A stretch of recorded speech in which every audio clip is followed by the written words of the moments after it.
అధికారంలోకి రాగానే మహిళల మీద అత్యంత గౌరవంగా బతకాలనే ఉద్దేశం మీద 6 గ్యారంటీల్లో భాగంగా గౌరవ ముఖ్యమంత్రి రేవంత్ రెడ్డి గారు ప్రవేశపెట్టినటువంటి మొదటి స్కీమ్ ఫ్రీ బస్సు.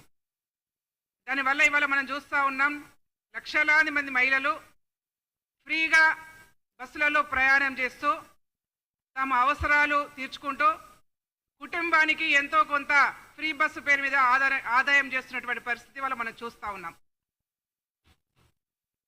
ఇదే రాష్ట్రంలో ఉన్నటువంటి ప్రతిపక్ష నాయకులు మహిళలకు ఫ్రీగా బస్సు ఇస్తూ ఉంటే ఓర్వలేక చూడబుద్ధిగాక ఇష్టం వచ్చినటువంటి వ్యాఖ్యలు చేస్తూ ఉన్నారు. డే 1 నుంచి మహిళలకు ఎప్పుడైతే ఫ్రీగా బస్సు ఇచ్చామో ఆ రోజు నుంచి మొదలు పెడితే ఈ రోజు వరకు కూడా ఇష్టం వచ్చినట్టు మాట్లాడుతూ కేటీఆర్ వ్యాఖ్యలు ఇవాళ పరాకాష్ఠకు చేరినటువంటి పరిస్థితి కూడా మనం చూసాం. దాని పర్యవసానమే ఇవాళ కేటీఆర్ గారు మహిళా కమిషన్ ముందు హాజరైనారు. సరే, దానికన్నా ముందేదో ట్విట్టర్ ద్వారా మహిళలు బాధపడితే నేను నా వ్యాఖ్యలు ఉపసంహరించుకుంటా అని చెప్పాడు. ఇవాళ కాంగ్రెస్ పార్టీగా మేము స్పష్టంగా చెప్తా ఉన్నాం, కేటీఆర్ ఏ విధంగా అయితే బహిరంగంగా మహిళలను కించపరిచినారో అదే వేదిక ద్వారా బహిరంగంగా మహిళలకు మరొకసారి క్షమాపణ చెప్పాలని చెప్పేసి డిమాండ్ చేస్తా ఉన్నాం. ఇందాక చూసాను ఆయన ప్రెస్ మీట్లో చాలా సంస్కారాల గురించి మాట్లాడుతూ ఉన్నాడు. ఈ రాష్ట్రంలో అత్యంత సంస్కారహీనులు ఎవరైతే ఉన్నారనుకుంటే అది ఓన్లీ కల్వకుంట ఫ్యామిలీ మాత్రమే. ఈ రాష్ట్రంలో సంస్కారహీనమైనటువంటి ఫ్యామిలీ. పొద్దున లేస్తే పదే పదే అబద్ధాలు చెప్తూ ఒక థాట్ పోలీసింగ్ చేస్తూ ఉంటారు. వాళ్ళు అబద్ధాలే చెప్పడమే ఒక ధ్యేయంగా బతుకుతూ ఉన్నటువంటి పరిస్థితి వల్ల మనం చూస్తూ ఉన్నాం. అసలు నాకు అనిపిస్తూ ఉంది వీళ్ళు సిగ్గేమన్నా లేదా అని చెప్పేసి.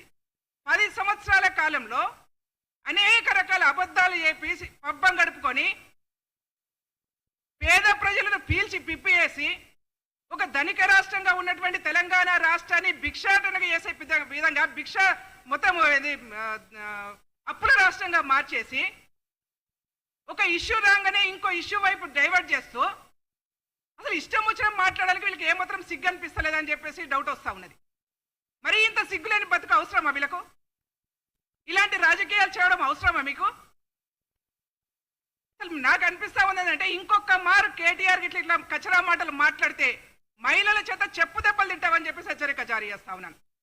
నీకైతే గవర్నమెంట్ వెహికల్ కావాలి, గవర్నమెంట్ బంగ్లాలు కావాలి, గవర్నమెంట్ సౌకర్యాలు కావాలి, గవర్నమెంట్ ఇన్ఫ్రాస్ట్రక్చర్ అంతా వాడుకోవాలి, అన్ని రకాల హంగులు అనుభవించాలి. కానీ మహిళలు, పేదవాళ్ళు, బలహీన వర్గాలు, రోజువారీ కూలీ చేసుకునే వాళ్ళు, రోజువారీ ఉద్యోగాలు చేసుకుని ఆటోలలో వెళ్లకుండా ఫ్రీగా బస్సు ప్రయాణం గవర్నమెంట్ కల్పిస్తే దాని ద్వారా 2000, 3000 ఆదా అయితే అని చెప్పేసి బస్సు ప్రయాణం చేస్తున్నటువంటి మహిళల మీద నువ్వు ఫ్రీగా బస్సు ఇస్తే ఓర్వలేకపోతా ఉన్నావంటే నీ దుర్బుద్ధి ఎంత ఇవాళ అర్థమవుతా ఉన్నది.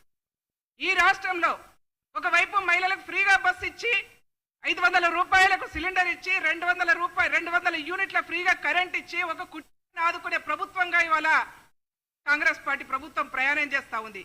ఇంకోవైపు మీరు ఇస్తామన్నటువంటి ₹1,00,000 రుణమాఫీ చేయకుండా అనేక రకాలుగా రైతులను ఇబ్బందులు పెడితే రైతులు ఆత్మహత్యలు చేసుకొని రాష్ట్రంలో వ్యవసాయం చేసుకోవాలా వద్దా అని చెప్పేసి పద్ధతిలో ఉంటే ఇవాళ గౌరవ ముఖ్యమంత్రి 2 లక్షల రుణమాఫీ చేసి ఒకవైపు రైతులను ఆదుకుంటా ఉంటే ఇవన్నీ ఇవాళ ప్రభుత్వ పథకాలన్నీ చూసి కూడా వీళ్ళు ఓర్వలేకుండా ఇవాళ ఇష్టం వచ్చినట్టు మాట్లాడుతున్నారా అనిపిస్తా ఉన్నది. అయిపోయింది. ఇంకా బీఆర్ఎస్ పార్టీ యొక్క శకం ముగిసిపోయింది. అనవసరంగా మాటలు మాట్లాడకండి. ఇప్పటికైనా మీరు మహిళా కమిషన్ ముందు హాజరైన దానికి బుద్ధి తెచ్చుకోవాలని చెప్పేసి నేను కోరుతా ఉన్నాను. ఇంకో మాట మాట్లాడుతూ ఉన్నారు ఆయన, బయట అందరు కూడా మహిళల మీద దాడులు చేశారని. అసలు నువ్వు మాట్లాడితే మహిళలు ఈనపరుస్తూ కదా, మహిళలు కించపరుస్తూ కదా, ఎట్లా ఊరుకుంటారు? ఇదే పరిస్థితి నువ్వు ఇక్కడ ఇవాళ మహిళా కమిషన్ ముందే కాదు, నువ్వు ఎక్కడ మీటింగ్ పెట్టినా మహిళలు చీపురు గట్టలు చెప్పులతో సిద్ధంగా ఉంటారు మిస్టర్ కేటీఆర్ అని కూడా ఈ సందర్భంగా చెప్తా ఉన్నాను. మీరు బహిరంగంగా మహిళల్ని ఏ విధంగా అయితే పబ్బులలో, క్లబ్బులలో క్యాబరే డాన్సులు చేసి బయటకు వస్తా ఉన్నావో నీ జీవన విధానమే అది. నీచమైనటువంటి జీవన విధానమే నీ జీవితం. అట్లాంటి నీ నీచమైన జీవితాన్ని మహిళలకు ఆపాయిస్తూ మహిళల్ని కించపరిచే విధంగా మాట్లాడితే ఎట్లా ఊకుంటారని చెప్పేసి అడుగుతా ఉన్నాను. నువ్వు చెప్తావు పొద్దుగా లేస్తే మేము పోరాటాలు చేసినాం, నీ మొహం పోరాటం చేసినావు. నువ్వు ఈ రాష్ట్రంలో కదా మహిళలు సమ్మక్క, సారక్క, చాకలి, ఐలమ్మ, రాణి, రుద్రమదేవి లాగా బతుకమ్మలు, బోనాలు నెత్తిన పెట్టుకొని ఉద్యమాలు చేస్తే కదా ఈ తెలంగాణ రాష్ట్రం వచ్చింది. నువ్వెక్కడున్నావు? అమెరికాలో అంటూ దోముకుంటున్నావు. మేము ఉద్యమాలు చేసినాం, మేము దెబ్బలు తిన్నాం తెలంగాణ రాష్ట్రంలో, మేము అరెస్ట్ అయినాం, కావాలంటే నీ అయ్యని అడుగు చెప్తాడు. నువ్వా మమ్మల్ని మాట్లాడేది? ఇంకొకసారి ఇట్లా మాట్లాడితే ఊరుకునే లేదని చెప్పేసి హెచ్చరిక జారీ చేస్తా ఉన్నాను. అంతేకాదు భయం, ఆయనకు బయటికి వెళ్ళాలంటే వాళ్ళ భయం వచ్చింది. మహిళా కమిషన్ ముందు హాజరు కావడానికి సిగ్గు లేకుండా నువ్వు మాట్లాడిన దానికి తప్పైందని ఒప్పుకోవడానికి ఎందుకయ్యా నువ్వు మహిళల్ని ఎంబడేసుకుని పోయావు మహిళా కమిషన్ దగ్గరికి? ఏం అవసరం వచ్చింది నీకు? ఇవాళ నీకు మహిళల రక్షణ అవసరం వచ్చిందా? మహిళలు అడ్డంగా నిలబడాలా నీకు?